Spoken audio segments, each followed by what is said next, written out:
Thank you so much for tuning in to DCRE TV. We have a great interview for you today.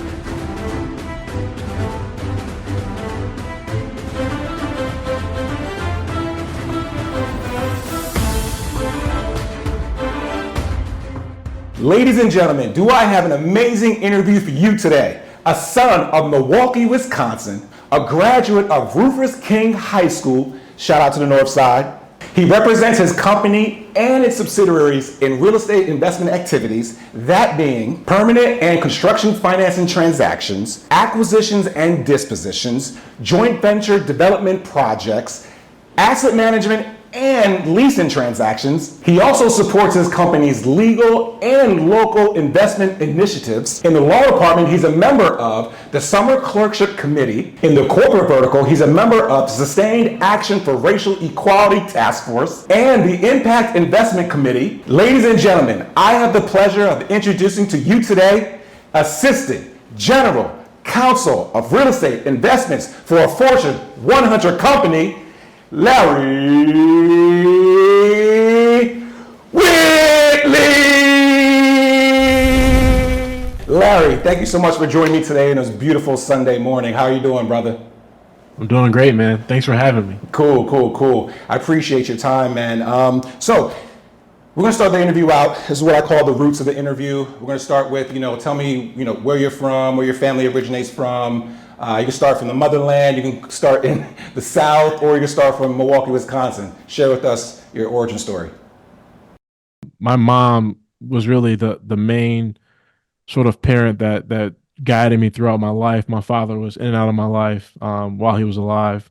And so it was really her and the village that she built around me, whether that was through church or my grandmother or my aunts and uncles, that helped me become the man I am today. Awesome, man. Awesome. And what is your mother's name, if you don't mind sharing? Deborah Lawson. Deborah. Shout out to Deborah. We love you, Deborah. And talk about your brothers. You said you had two brothers? Two younger brothers. They're both, they're grown now, 25 and like 21 or something like that. And they're both also just trying to navigate this world as well. Awesome, man. That sounds great. And did you have any extended family members that played a major role in your life? Maybe an uncle, a grandfather, anybody you want to share on this platform?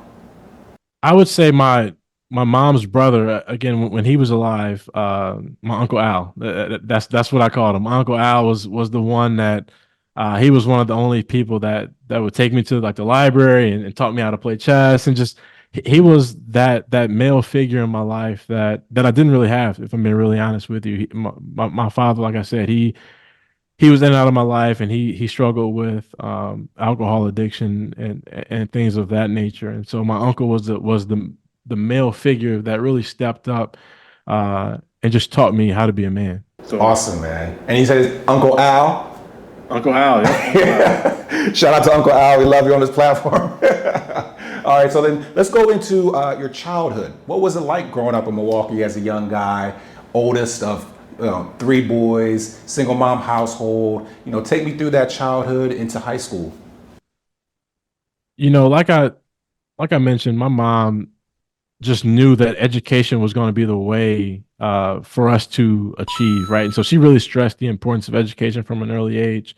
And so because of that, she would find programs that would emphasize that. So one program that I was in was called the Youth Leadership Academy, and that was like an ROTC style program through the YMCA that would have young Black boys out on a Saturday morning, like learning just sort of what you can envision through an ROTC program, right? Just the importance of discipline, the importance of accountability, the importance of responsibility, and really also there was an exposure component to it, right? So they would have people coming in and telling you, what they did for a living, whether it was, hey, I'm a teacher or I'm in the military or whatever the case may be. And so it really broadened my aperture in terms of what I could be. And so that was one program that she made sure I was a part of. Then there was also just, honestly, man, I felt like I was at church every Thursday, every Saturday, every Sunday. And amen. Amen. So there were also just so many programs at church that she also made us be a part of. And I, looking back on it at the time, obviously, like, was like, why are we going to church again? But looking back on it, it was so foundational to who I am. And uh, in tough times today, like, I lean on my faith for everything. And so I'm so grateful for just the level of intentionality that my mom had around everything Yeah. uh, in my childhood. Awesome, man. Awesome. Yeah, that resonates with me as well. You know, I feel like growing up in inner cities, your foundational pieces that kind of keep you anchored are, you know, the church for sure. Right? Can we get an amen on that? Amen. Amen. The church, the YMCA back in the day, that was huge. That was like, you know, and rec centers. Rec centers were a big thing. You know, at least where I came from, I can imagine where you came from as well. And that kind of keeps you grounded and keeps those influential people in your life. So I'm glad that, you know, that was your situation as well. Well, you know, like you go to school from, let's call it 7 to 2 or 7 to 3, but then you've got the rest of the evening, right? For just for bad things to happen, or for an idle mind to just be wandering, right? And so my mom, again, was just very intentional about, no, you're going to be in piano class, or you're going to be at church, or you're going to be at the YMCA. And so again, just, she didn't have the answers, but she knew to find the people that had the answers, and I'm just so grateful for that. Awesome, awesome. What was your mom's name again? One more time. Deborah Lawson. Mama Deborah, thank you so much, Mom. We love you on this platform. And again, let's clap it up for the YMCA. Let's clap it, let's clap it up for the YMCA, man. We've done YMCA, Big Brother, Big Sister, the Boys and Girls Club throughout all the inner cities throughout the country have done amazing things for people like us. So we want to shout them out. If they want to sponsor us, hey, that could be. We'll always shout them out. But okay, back to you, Larry. Let's talk about high school, man. So what kind of student were you in high school at Rufus? Yeah, so went to Rufus King High School, which was like at the time, one of the best public schools, if not the best public schools in Milwaukee. And so that was cool because I was surrounded by a bunch of kids that also sort of valued the importance of education. So in high school is where just the environment that King creates, it was okay to be smart, right? It was okay to want to have a 3.9 or 4.0 or whatever the case may be. It was okay. Honestly, it was okay to say I want to go to college. And so that was the environment that I was in. So just those kind of activities is kind of what I really sort of navigated towards naturally. So National Honor Society, and there was a program also called Upward Bound that really was foundational for me because after school I would go to Upward Bound and they would teach me how to study for the ACT, you know, from an early age, and they would teach me how to apply for colleges, and we would go on college tours and things of that nature. And so really it was Upward Bound and also just the environment that King created that put college sort of at the forefront of my mind. Awesome, man. Awesome, man. Let's clap it up for Rufus King in Milwaukee, Wisconsin. Also, Upward Bound. Clap it up for Upward Bound, man. This is great. We like to keep the energy up on this platform, so Yeah, I see. That's we got to shout them out, man. They're doing amazing things in the community. I don't think they get spotlighted enough, and they're turning out great individuals like yourself. So we got to shout them out. Okay, so high school, you're at Rufus, you're feeling, you know, empowered, educated, you know, you're getting your work done, and then graduation. Tell me about the graduation. I'm sure your family was super proud. Yeah, so graduated, you know, definitely top 5%, if not higher. Oh my God! Wow! Sort of in my class, and then was definitely thinking about what was next, right? And so for me, that was always going to be college. Like I said, my mom, my church, and just everyone that had sort of instilled in me the importance of education to achieve upward mobility. That was going to be the way for me. And so when it came time to think about college, I applied to a number of schools. Really, I was looking at whoever had a free application or would waive the application fee for me. I was applying to all of them. So I applied to Morehouse. I applied to University of Michigan, University of Wisconsin-Madison, Marquette, just a number of schools that I was looking at, and ultimately got into like most of those schools, right? So and it came down to like the University of Michigan, University of Wisconsin-Madison, and Marquette. And really, Marquette offered me essentially a full ride. And so that was one of the primary reasons that I ended up choosing Marquette. I'm a first generation college kid, so I didn't know about pedigree and things of that nature. It was for me, it was like, all right, you go to college to one, to learn, and two, to increase your earning potential. And so those were sort of the two main things that I was focused on. Is like, all right, where can I learn, and where can I get on a platform to sort of improve my economic situation? And so Marquette offered those things. Plus, there was a program there called the Educational Opportunity Program, and that was a program geared towards first generation college kids, where we actually got to move onto campus about a month before school started, just to get us acclimated to being a black and brown kid at a PWI, right? And so within that, we just created this entire sense of community where we all knew this was where we all knew we were doing something special, and we wanted to figure out how to navigate it together. So Awesome, awesome. And what was that program called one more time? the Educational Opportunity Program. Educational Opportunity Program. Let's clap it up for Mark. Clap it up for Marquette University, giving opportunities for black and brown students to get a head start on their college education. That's amazing. Again, we want to spotlight these amazing programs at these universities and within these communities. So they're turning out great products like yourself, giving back to the community. So, okay, you're at Marquette. What was that like? Take me first day, Marquette, freshman year. What was that like? Culture shock. You're a long way from home. Like that's the easiest way to describe it, right? Again, a kid from the north side of Milwaukee. Milwaukee's very segregated. So for the most part, like, my school was predominantly black, right? And so going to Marquette, it was predominantly white, and those were things that I just had to learn how to navigate. Just being a dash of pepper and a sea of salt. Too much salt. Right? Just trying to figure out how do I navigate this space? How do I show up to class every day?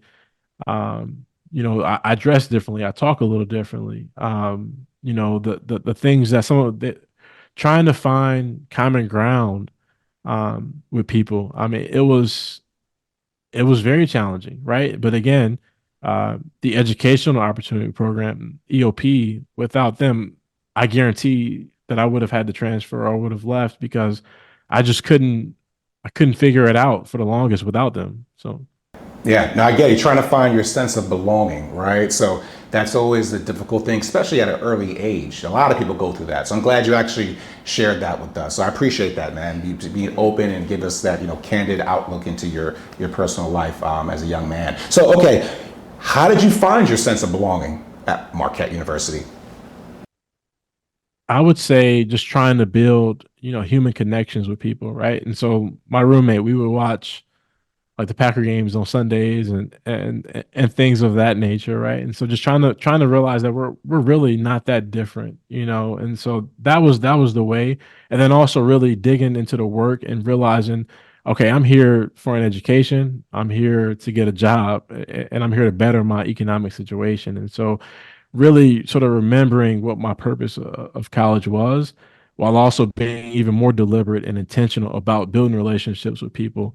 That's really how I made it through. And then there was also just every day, I think we played basketball, pickup basketball for 3-4 hours. And so that was another way. That was just another outlet for us to build camaraderie and friendship and things of that nature.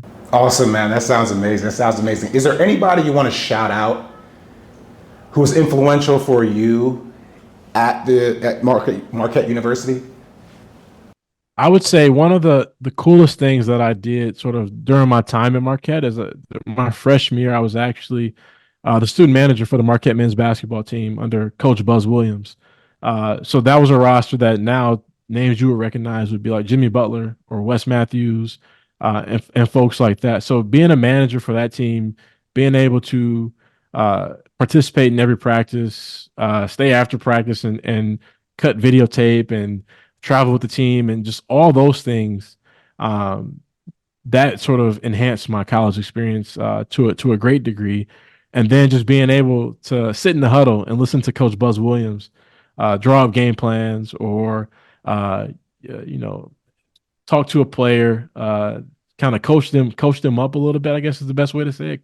Coach them up, provide them with some motivation and inspiration. It was just a really cool experience. There were times when I thought he was talking to me and I was ready to run into the game, right? But it's like I was obviously not on the team. I was just helping the team. But that's how impactful his words were for me. So definitely just that entire experience working as a student manager. Awesome, man. Awesome. Let me just cut you off. Did you play basketball? Not like on a significant level. No. Oh, okay. My younger brother is the one that was a basketball standout, you know, took King upstate or was a part of the team that went upstate, backcourt teammates with Jordan Poole, you know, so like my brother was the one that really made his mark in athletics. But for me, it was academics. Okay. Let me just give the audience some context and background on why I asked that question. For those of you that don't know, Larry's like 6'7". Damn! 6'3". He feels like he's 6'7". I mean, it's funny when you meet somebody for the first time and you don't expect them to be so tall or so short, right? So I met Larry the first time, and I was like, Larry, what's going on, man? No, I can definitely hoop. I didn't nothing to write home about is what I would say. Yeah, no, I totally get you. Look, in high school I played football. That was my sport. Went to college, did a little something, but you know that's as far as it went. And more people can attest to that experience than the ones that actually did make it to the league or played in it collegiately. So, but I just had to ask because I figured, you know, you do have the height, etc. All right, Larry. So tell me a little bit about graduating from Marquette University. What was that like? I'm sure your mother was just glowing with enthusiasm and happiness. So at Marquette, after I sort of got over or learned how to sort of deal with being one of the only on campus, right? And then also sort of adjusting to the rigor of Marquette and specifically the College of Business, I really started to find my stride. I started to make the dean's list and things of that nature. And I really started to figure out, okay, why exactly am I here and what am I looking to do sort of long term? And so in the School of Business, I decided to major in marketing. And so I was kind of thinking, all right, maybe I'll go do marketing for some of these Fortune 500 brands, or maybe I'll go work in sports and do sports marketing. These are just things that I would just hear of. And I'm like, oh, that's kind of cool. Let me see what that might look like. But I graduated sort of with my degree in marketing and realized that there wasn't a whole lot out there for fresh undergrads at that time, sort of directly in marketing. Most of the jobs were actually geared towards like sales jobs. So you would go work for like a direct supply or, you know, just some organization where you would be selling their products. And so that's actually kind of where I ended up initially. I graduated and worked for a pro sports team, a local pro sports team in their group sales department. And so I would be responsible for just any game day promotions or bringing out big groups such as like YMCA groups or church groups, et cetera, trying to you know, sell them tickets to the game, but also pair it with some kind of in-game experience, whether that was getting a chance to tour a locker room or whatever the case may be. And this is really no knock on that job or anything like that, but I quickly learned that wasn't for me. It wasn't what I had envisioned for myself. It wasn't sort of the skill set that I had hoped to acquire and become really good at. And so I immediately, within the first 8 months of that job, realized like I'm going to have to pivot sooner than later. And so that's when I started to really start thinking deeply about, all right, is it going to be grad school or is it going to be law school? And through just a number of conversations and life experiences, that's when it became clear to me that law school was going to be sort of the next step in my progression. Awesome, man. Appreciate you sharing that amazing story with us. That's so cool. So you graduate from Marquette University. You got to share with us some pictures so we can put them up on the screen when we talk about this. I would love to see, you, your brothers, your mother, and anybody else in your family that was in attendance there. And then you decided to go to law school. So you went to law school immediately after undergrad? So yeah, worked for a year for a local pro sports team in group sales, like I mentioned, and then during that process, realized that I wanted to go to law school. So then, I was already living on Marquette's campus. I had a great level of familiarity with the campus, and Marquette had a brand new shiny law school building, and so I said, you know what, I'm gonna apply there, and if I get in, I'm just gonna go there, and that's kind of how it went down. That's awesome, man. And you know what's amazing about that story is you went there and you felt a little out of place. There was a little culture shock, had to adjust. Eventually, that happened over time, and you actually returned for grad school. So that means like Marquette was doing their job, and they produced a great product in yourself, not just in undergrad, but also as a law grad. So take me through that process of law school. I can imagine. Yeah, so you get to law school and immediately you realize that you're surrounded by high achievers, right? So like folks that it's all type A personalities, all the people that were 3.8, 3.9, 4.0 kids like their entire life, and you put them all in one classroom and you put them and you grade them on a curve, right? So naturally, law school is extremely competitive. It's very different than undergrad. Undergrad, you can still you can go out have fun time. You can still go out have fun with your friends. You can still play ball for 4 or 5 hours a day. Law school was a job. Law school, you wake up 7 a.m., 6 a.m., and you're at the law school the entire day, whether you're in class or you're preparing for the next class or you're, synthesizing your notes or whatever the case may be. Like you treat it as a full-time job because you're graded on a curve and everybody's there to get a job, right? And so, but law school was everything and more for me, right? If it was again when I was in undergrad, I kind of just chose the school of business because I knew that we live in a society that revolves around money, right? So I didn't put enough thought into that. But in law school, it was like, okay, I'm dealing with the complex, the abstract. I'm reading case law from the 1800s, and I'm seeing how everything was sort of built, and it was just. I'm not gonna say I loved it, right? Because I don't think anybody loves law school. But the process of law school, I think I really, really enjoyed. And so during law school, they kind of really push you into two different tracks, right? So either the litigation route, so think about the lawyers that are in courtrooms or the things like that you see on TV. And then they also have like transactional attorneys, the folks that are negotiating contracts and things of that nature and working for companies. And so you kind of your first year you take a sort of standard set of classes, but then your second year you can start to pick and choose what kind of classes you want to take. And just based on my undergrad in business and just based on my personality and through conversation, I realized that I really wanted to pursue a more transactional track. That was good, man. I appreciate you sharing that. It's great perspective for any young kid from the north side of Milwaukee looking to go to law school. Get that perspective from you is amazing. I can imagine, would help them plan their process and path. So, okay, law school. It sounds like you liked law school. I don't think I've met a person that liked law school.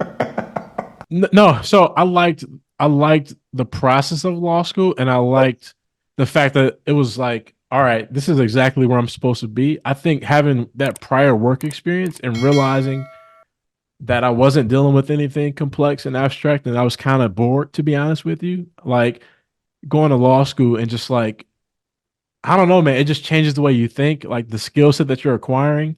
You hone your communication skills, your analytical skills, your just the way you sort of analyze situations and think about risk. I don't know. I don't think anybody loves law school, to be clear, but it was validating that I was amongst people that, I don't know, we just kind of all understood that we were supposed to be there, if that makes sense. That's amazing, man. And you recommend Marquette University's law school to anybody looking to get into law school? I would say so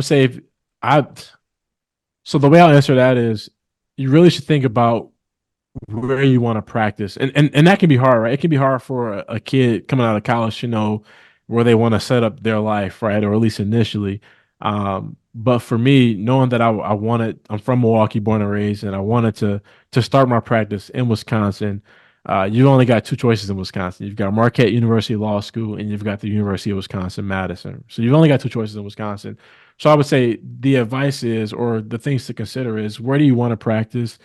And then I would also say it just depends on sort of what your overall admission package looks like. And so the advice would be, try to get into the best school that you can get into, because that'll just open up your opportunities, right? So one of my best friends, he went to Notre Dame Law School, right? And so because of that, the amount of law firms and corporations and things like that want to hire him or want him to lateral, like that list is going to be greater because Notre Dame has a larger brand recognition, right? And also, I think it's ranked in the top 25 or whatever. So when it comes to law school rankings, definitely matter a bit more. So Awesome. Appreciate you sharing that. And, I would love to chat with you, since we're on the law school topic.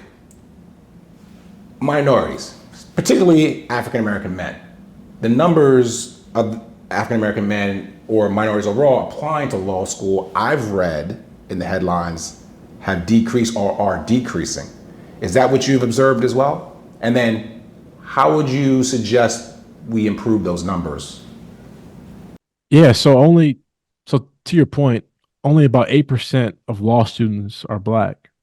And I think that's problematic for, a variety of reasons, right? I mean, how do we impact change in this country? It's through policy and through law. And so if you don't have a diverse slate of folks that are becoming lawyers, obviously, you can just imagine what that does, and the negative impact that it has on our people. And so yes, to your point, I agree 100%.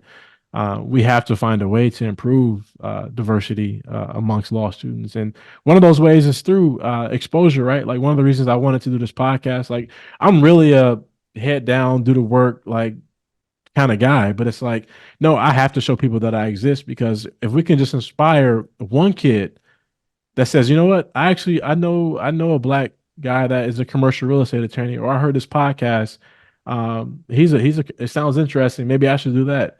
Now we start to build some momentum, and we start to change things. And now we can try to impact change that way through exposure. And so it is a problem. And I try, not each and every day, but I try often to play my role, play my part in improving those odds. I take no pride in beating the odds that I've overcome, right? I take no pride in that. It's like, how do we level the playing field? How do we make things better for all of us?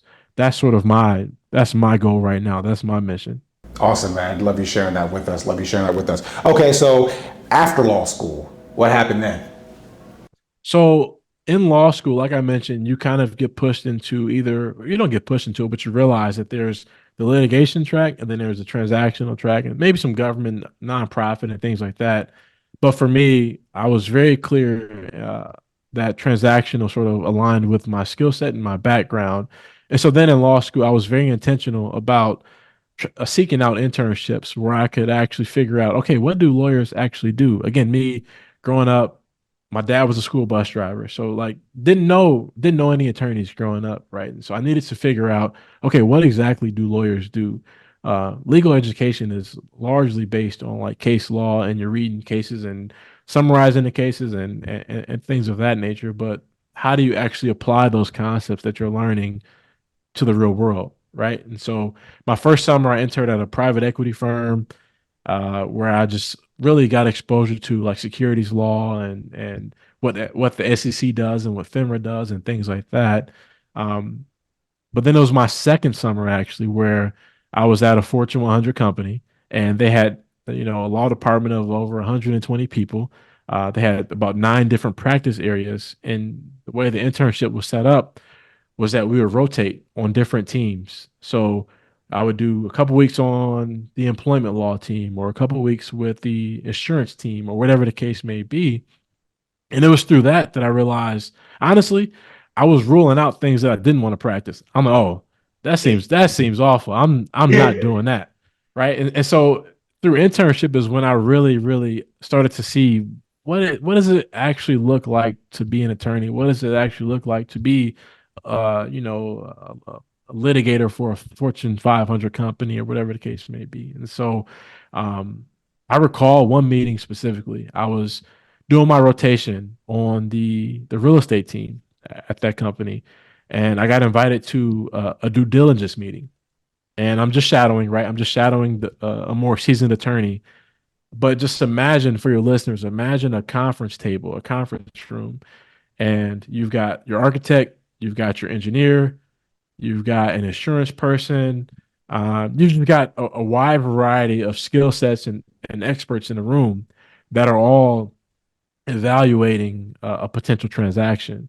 And I don't know, I just thought it was the coolest thing that the insurance person would chime in and say, yeah, we need about $500,000 worth of, auto insurance or whatever the case may be. And the environmentalist is saying, hey, this property has these issues and this is how we have to remediate them. And this is the risk to us as the investor.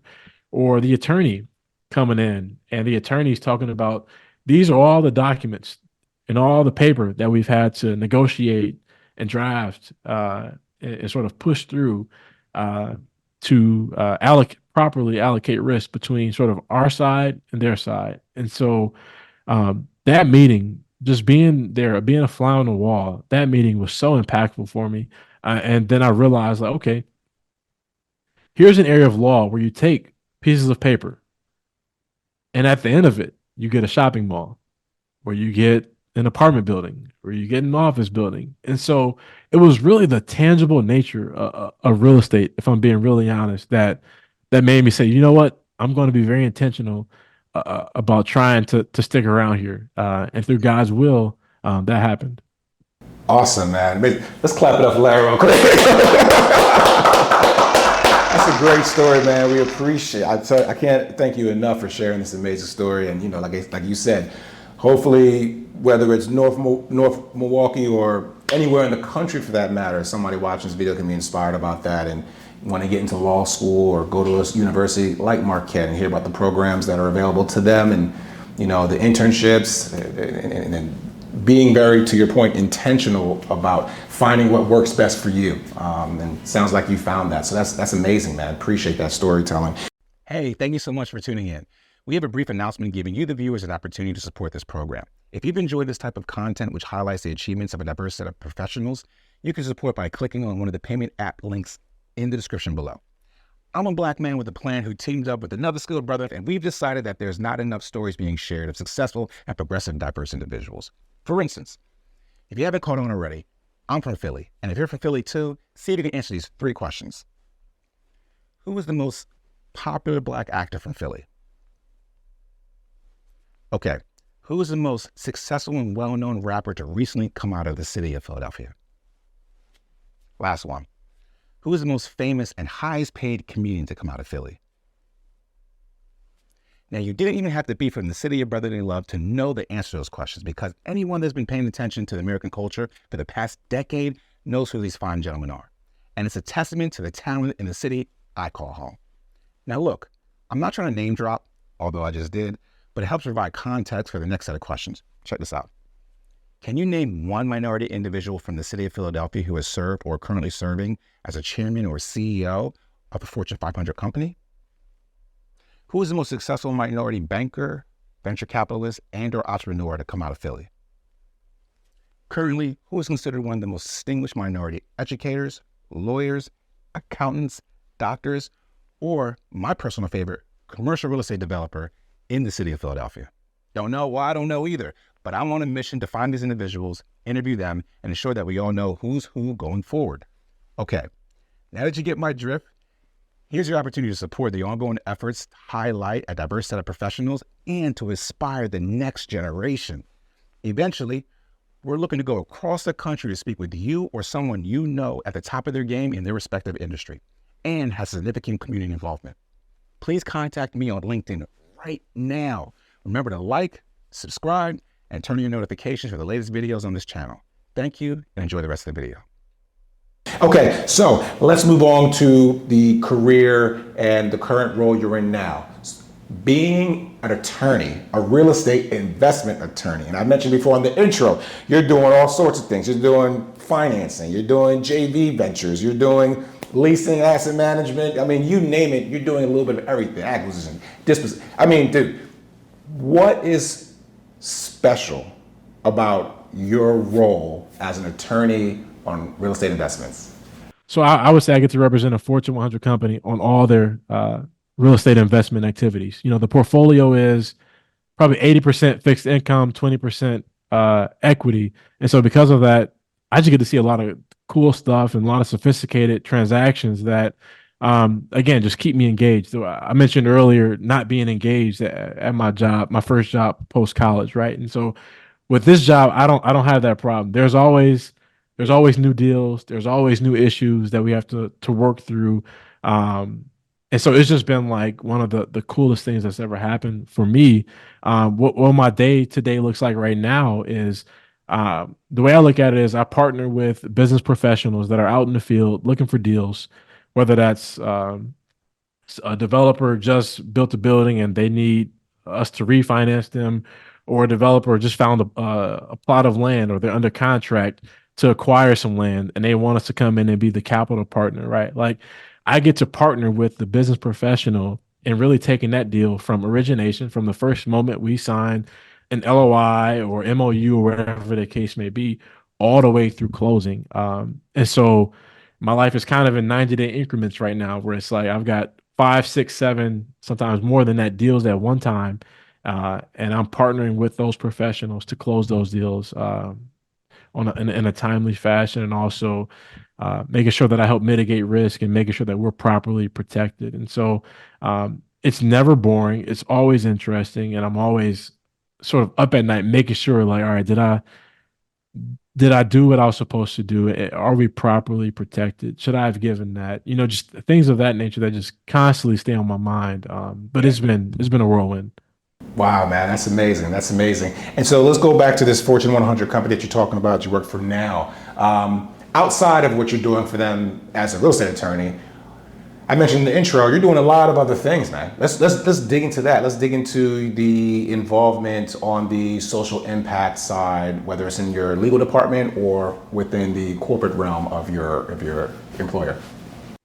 Yeah, so like I mentioned, during the day, my job primarily is, representing this company on their real estate portfolio, helping them close transactions, right? But in recent years, I've also been able to combine sort of my upbringing, my perspective as a young Black kid from the north side of Milwaukee, with these transactional skills that I've acquired to try to impact change, right? And so obviously, when George Floyd was murdered, a lot of companies realized, like, well, what is the role of the private sector in impacting change and trying to right some of these wrongs, right? Like some of the things that are just not right with our society. And one of those things, obviously, is the racial wealth gap and access to capital. And so through my involvement with some of these committees at work, I'm actively in the room advocating on behalf of the communities that I come from and trying to figure out how can we, in a sustainable, actionable,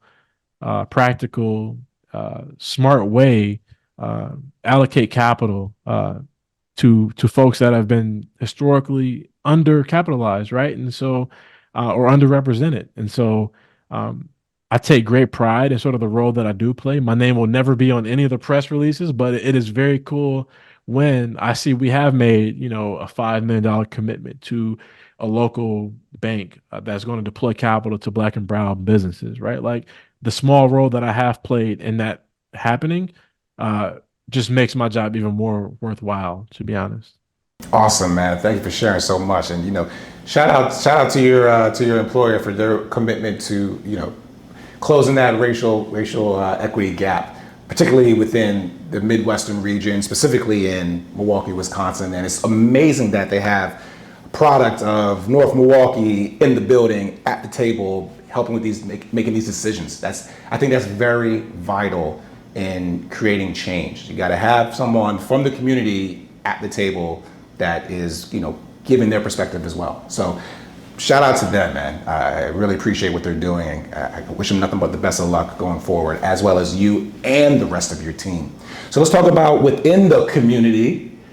Are you involved in anything associated with the bar association or any of the Milwaukee nonprofits? Share with us what you're involved in. I would say right now the main thing that I'm involved in is I sit on the board of a nonprofit called the Neighborhood House of Milwaukee. And the easiest way to describe it is that it's a community center in one of the most challenged neighborhoods in Milwaukee.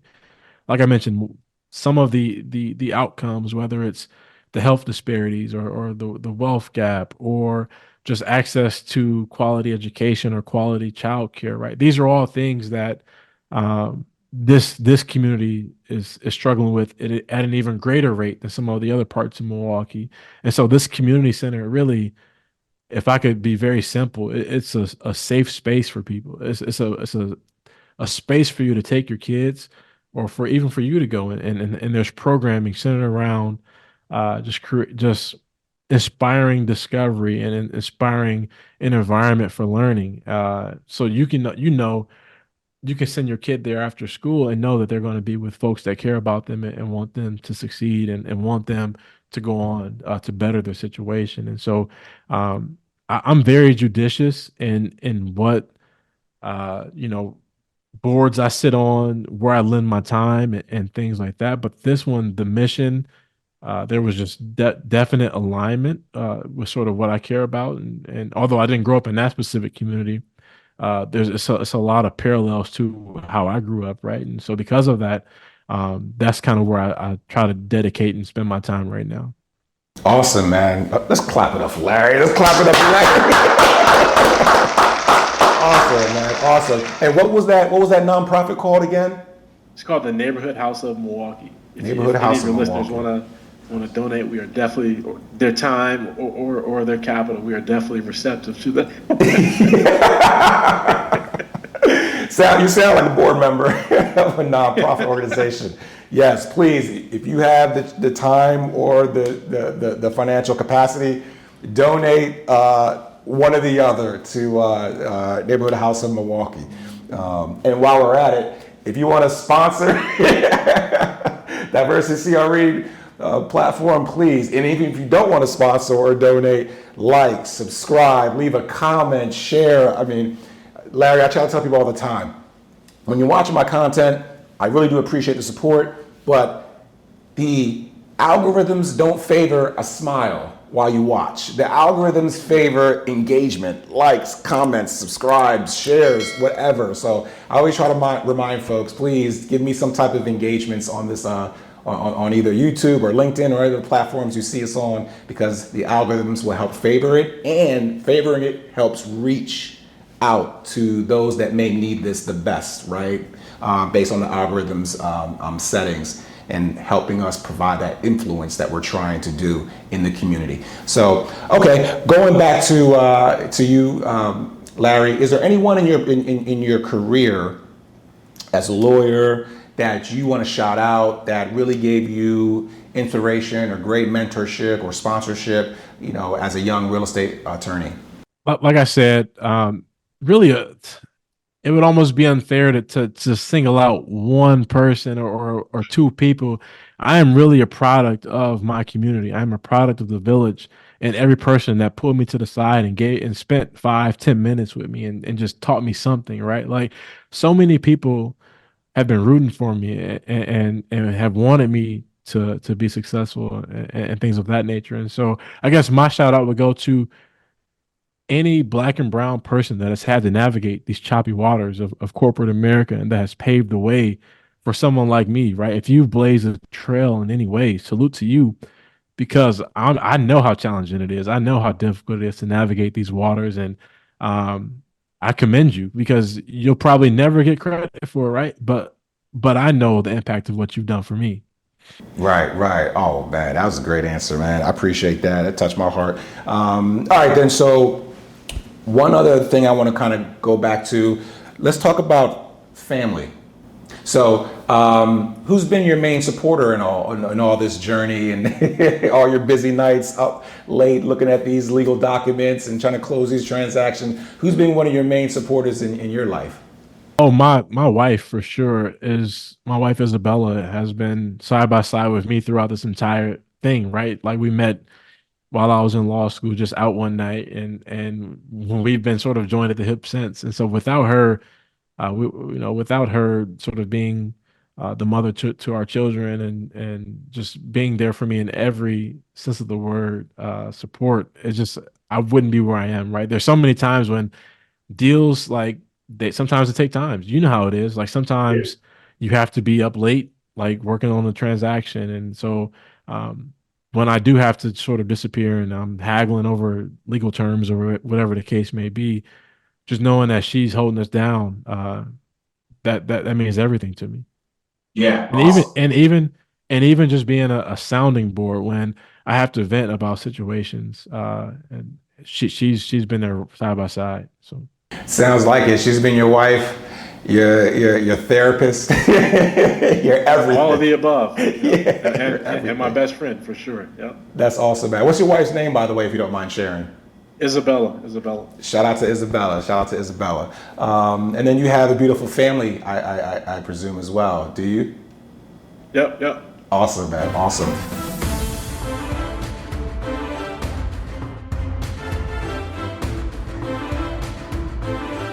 All right, so now we're going to go into the rapid fire question or rapid fire round of this interview, Larry. So I'm just going to ask you a quick question and you just give me a quick answer and we'll go from there, okay? First question I always ask is, what's your favorite color? Blue. Blue. All right, love that. Okay, what's your favorite car? Favorite car? I've never thought about that, to be honest. I'm gonna just say Mercedes. Okay, you're a Mercedes man. I like that. That's cool. Okay, what's your favorite movie? Favorite movie would be Shawshank Redemption. One big damn conspiracy, and everyone's in on it, including her.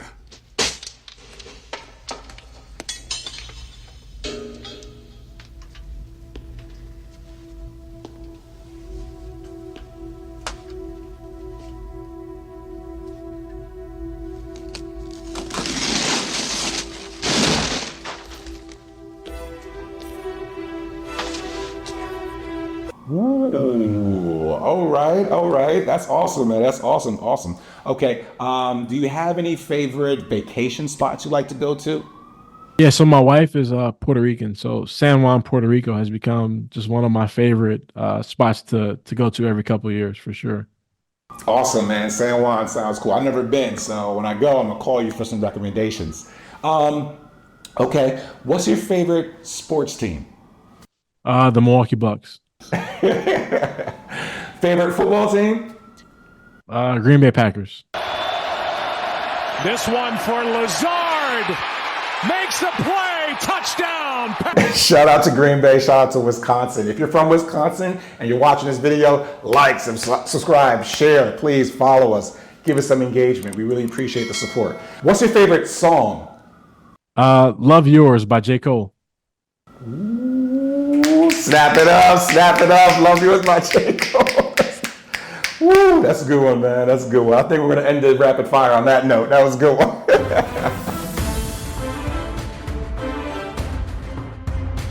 All right, ladies and gentlemen, my favorite part of the interview, the quote battle. Here's where me and my interviewee go back and forth with our best quotes. 3 rounds.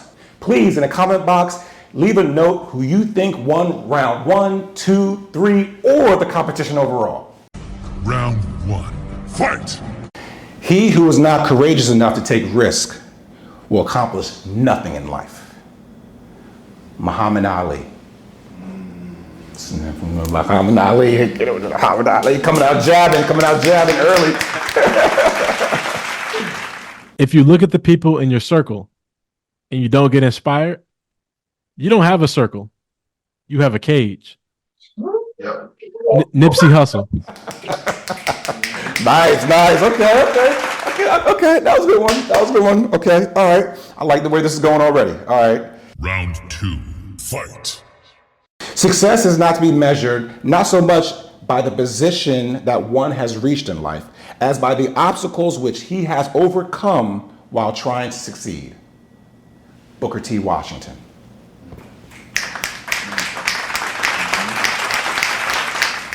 For my next one, I'm going to say, if not me, then who? If not now, then when? Author unknown.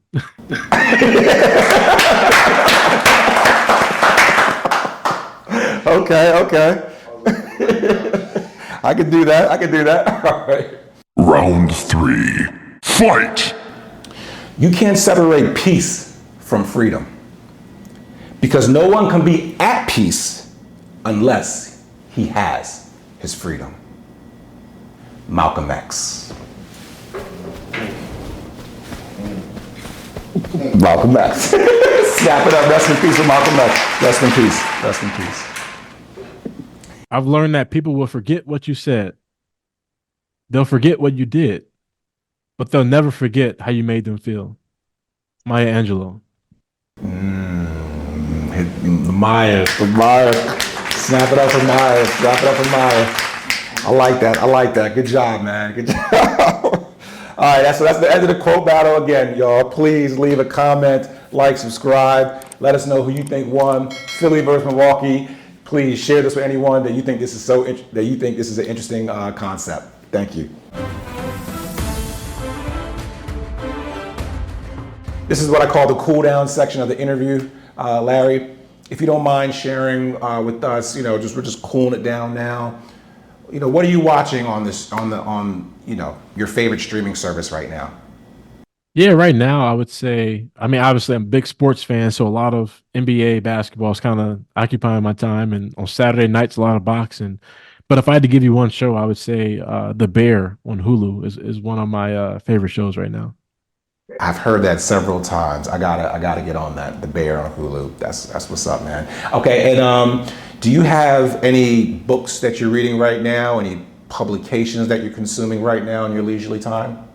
Yeah, there's a book called From Rage to Entitlement by Dr. Price Cobbs. It's fantastic so far. Okay, cool. Appreciate that. And then who would you say were probably the most 3 influential people in your life? I'd say Buzz Williams, Will Smith from afar, obviously, and then my mom.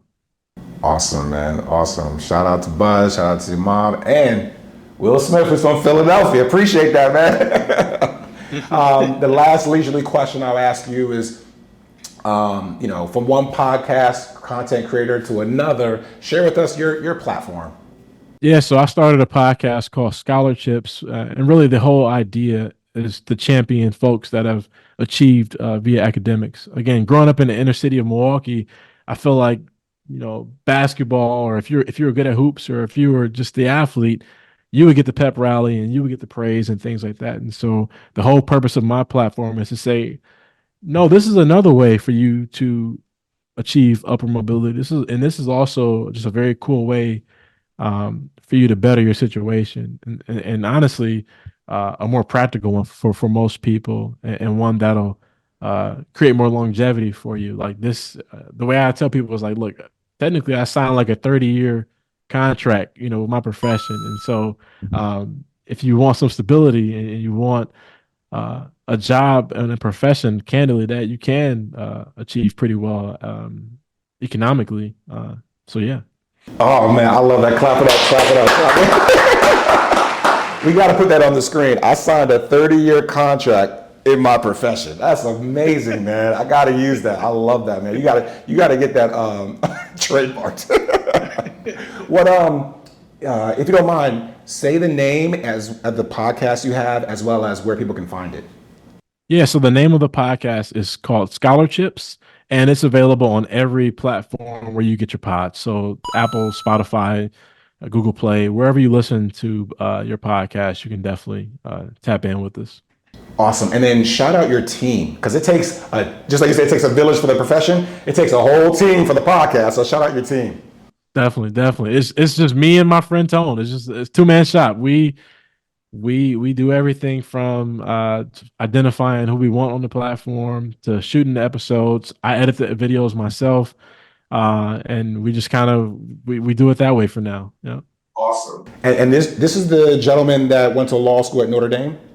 Correct. Yep. And what was his name again? Full name? It's Anthony Gaines. He's at a large law firm in Chicago. He's a mergers and acquisitions attorney. So again, and 2 attorneys from the north side of Milwaukee that are practicing in big law, as they call it, and me at a Fortune 100 company. We just thought it was important to create a platform for ourselves and for folks that for like-minded individuals is the easiest way to say it. Oh man, you're gonna make me cry, man. You're gonna make me cry. I love hearing that kind of story. Clap it up for these two brothers from North Milwaukee doing their thing in big law in Chicago and Milwaukee. Shout out to the whole time. If you are from the Midwest and you are hearing this story, you gotta like, subscribe, leave a comment, support our brothers. Larry, man, I love this. This is probably one of my favorite episodes. Okay, last question. Not to get all mushy about it, man, but I just love hearing these stories. Brothers doing amazing things in their, not just their community, but in their profession. Last question. If you can go back in time, way back in time, all the way back to the, Larry at Rufus King, Larry at Marquette undergrad, Larry at Marquette Law, even Larry when you first started practicing law. Any of those Larrys, if you can go back in time, what advice would you give a young Larry? If I could simplify it, it would just be you have to show them. And what I mean by that is so many times in my life I felt that I was overlooked or that some opportunity came and I was never considered. And it's like, no, I needed to step up in that moment. I needed to show up and show them what I'm capable of. Again, I'm a big sports fan. So using a sports analogy, there are folks right now sitting on the bench on the basketball team. And they're like, Coach, if you put me in, I can give you 20. I can go in, I can do a windmill. I can do all these things. But it's not that they don't believe you. You just have to show them. And so that's how I approach my practice right now is like, when complicated transactions are coming in, whether it's a $100 million recap or whatever the case may be, it's like, no, let me show you that I can handle this transaction. I can be lead attorney on this massive portfolio loan, right? And so that's how I approach my life right now. Is I have to show them. I can't assume that that I'm smart, that I'm capable, that I can do these things. I'm going to show you that I can do them. Yeah, no, for sure, man. I definitely appreciate that. That's an amazing advice. And I'm sure a young Larry or a young minority, not just in Wisconsin, but in America would appreciate that advice as well. So as they're watching this and that you appreciate that, definitely give us a like or share this content. So Larry, man, I appreciate that, man. That's all I got for you. Thanks for giving me some of your time on this Sunday afternoon. And I wish you, your family, and your community nothing but the best going forward, brother. Let's stay connected. Thanks, man. And I really appreciate, what you're doing. Again, like we've talked about this offline. Yeah. I've been on so many negotiation calls and so many meetings in this industry where folks like us aren't on those calls, right? And so I'm hoping that through this platform, that can, again, be just one vehicle of change to where I am at the closing table and it is a more diverse closing table, or I am talking to opposing counsel and they are Black and brown. And so thank you for what you're doing, for the small role that you're going to play in sort of making this thing change. Appreciate that, man. Thank you. That means so much to me, from Philly to Milwaukee. We staying connected, brother. Thank you so much for sharing your amazing story, and let's keep in touch and work together again in the future. Absolutely. Thank you, brother. All right.